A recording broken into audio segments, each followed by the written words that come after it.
Je m'appelle Yorgos Amvikos, je suis professeur de santé environnementale à l'Université de Versailles-Saint-Quentin. Et l'exercice que je vais présenter ici est un exercice réel, c'est-à-dire une situation, une animation que l'on fait soit dans les collectivités avec des agents de différents services, auxquels que l'on cherche à amener à une vision plus transversale de leur action, soit avec des étudiants de mon master, un master qui porte sur la promotion de la santé et le développement durable.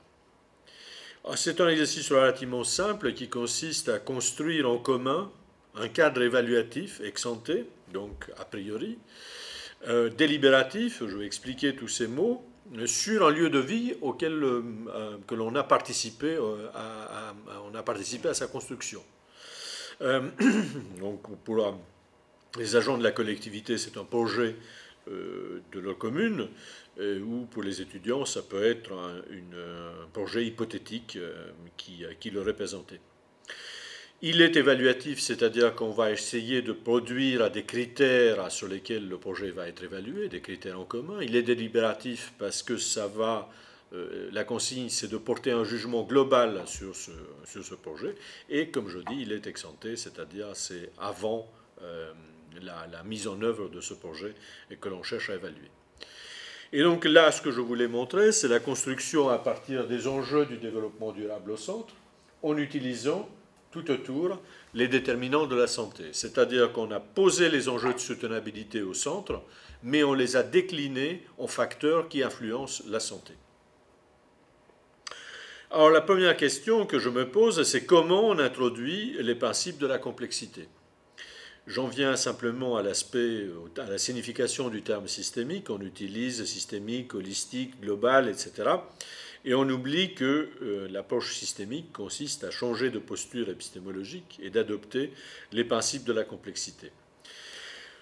Pour ceux qui seront en mesure de lire ce qui est marqué sur le schéma, il est facile à comprendre que les catégories sont choisies. Par exemple, si on choisit l'attractivité du quartier, on voit très bien que ça correspond aussi aux perceptions que les habitants en ont, et puis à la satisfaction vis-à-vis du cadre de vie qui peut être dans la santé, le bien-être dans le cadre de vie.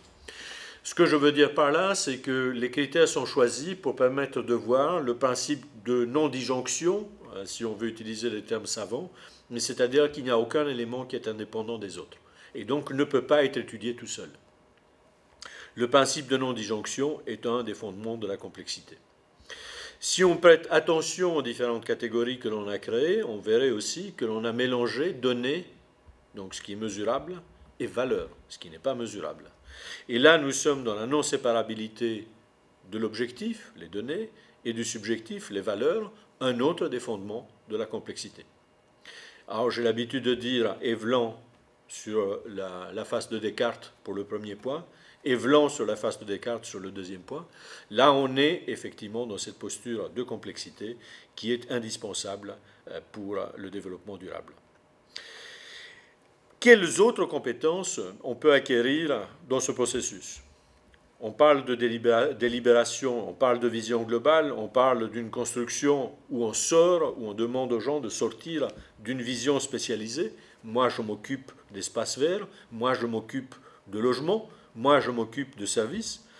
Et donc, chacun, pour apporter un jugement global, déclare ses besoins en connaissance, souvent fournis par ses pairs, anticipe les impacts que son choix va avoir, que l'option va avoir, donc il réfléchit sur sa responsabilité, et collectivement arrive à un changement au travers de cette vision de l'idéal qui a été construite en commun. Donc il y a à la fois appropriation du bénéfice collectif, pas tout à fait la vision prospective, mais une vision, encore une fois, du futur, et de sa responsabilité et sa place dans le changement.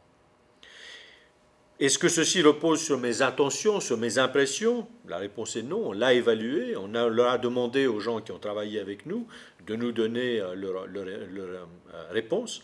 Et ce qui est assez remarquable, c'est que leurs réponses montrent qu'il y a bien eu acquisition de compétences, qu'ils n'expriment pas exactement de cette manière, mais en tout cas collectif, vision du futur, responsabilité, et évidemment, il ne parle pas de systémique, mais de vision globale, parce qu'on n'a à aucun moment parler de concepts théoriques, on voit que ces compétences ont été acquises. Qu'est-ce que ça change pour moi, l'enseignant, ou pour tout enseignant? Je dirais que ça permet de prendre du recul et de réévaluer son positionnement. On n'est plus un sage, des sages qui débitent le savoir du haut d'une cathèdre quelconque, mais on est des animateurs et des facilitateurs de processus.